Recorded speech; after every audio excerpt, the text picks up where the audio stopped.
అందరికీ నమస్కారం. గత 4 రోజులుగా ఇంటర్నెట్లో, సోషల్ మీడియాలో విపరీతంగా వైరల్ అవుతున్నటువంటి విషయం బాబు చంద్రహాస్ వాడిన బూతు పదాలు, దాని మీద విశ్లేషణలు, వారి వారి అభిప్రాయాలు, వాళ్ళు తిరిగి బూతులు తిట్టడాలు, ఇవన్నీ జరుగుతున్నాయి. ముందుగా నేను వాటి గురించి మాట్లాడతాను. బూతులు మాట్లాడడం అనేది పబ్లిక్గా నేనైనా, నా కొడుకైనా, ఎవరైనా సరే తప్పే. డెఫినెట్గా దాన్ని ఎంకరేజ్ చేయను. అండ్ ఇది ఫంక్షన్లో ఆ రోజు నేను సగం పాట అయిన తర్వాత అక్కడికి ఎంటర్ అవ్వడం జరిగింది. ఎంటర్ అయిన తర్వాత పాట అయిపోయిన తర్వాత మా బాబుతో చెప్పడం జరిగింది, నాన్న ఇలాంటివి పబ్లిక్గా వాడకూడదు. సరే daddy, next time I don't repeat అని చెప్పాడు. అది ప్రైవేట్గా చెప్పడం జరిగింది, నాట్ పబ్లిక్గా. సో బాగుంది, అక్కడితో అయిపోయింది అది. బట్ అది లైవ్ కాబట్టి లైవ్ కొన్ని ఛానల్స్లో వెళ్ళిపోయింది. బట్ అప్పుడు లైవ్ చూస్తున్న వాళ్ళు తక్కువ మందే ఉన్నారు, ఒక 1000 పీపుల్ ఉండుంటారు మొత్తం చూసిన వాళ్ళు.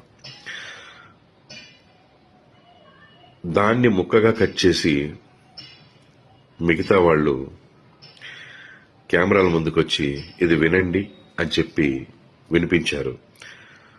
నా విన్నపం ఒకటే, మీరు తప్పు చేసిన వాడిని శిక్షించాలనుకోవడం తప్పు కాదు, కానీ ఆ ఇదిలో పడి మనం ఇంకో తప్పు చేస్తున్నాం, ఇంకా ఎక్కువ మందికి వినిపిస్తున్నాం వినకూడని మాటల్ని. అది చేయకుండా ఉంటే బాగుండి అనిపించింది. నేను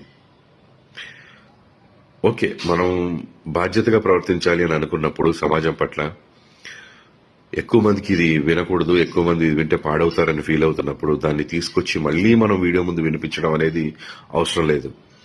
దానికి లీగల్గా మనం ఏ యాక్షన్ తీసుకోవాలో తీసుకోవచ్చు, మనం ఎలా బుద్ధి చెప్పాలో చెప్పొచ్చు, ఇదంతా చేయొచ్చు. ఆ వీడియో చూపించి మాట్లాడడం ఒకటే కాదు, దాంట్లో 2-3 బూతులు ఉంటే మనం 20-30 బూతులు మాట్లాడుతున్నాం, 100 బూతులు మాట్లాడుతున్నాం. దయచేసి మేల్కోండి. సమాజాన్ని ఉద్ధరిద్దాం అనే ఒక ఉద్దేశంతో బయలుదేరి సమాజానికి ఇంకా నష్టం చేస్తున్నామేమో, అది ఆలోచించండి.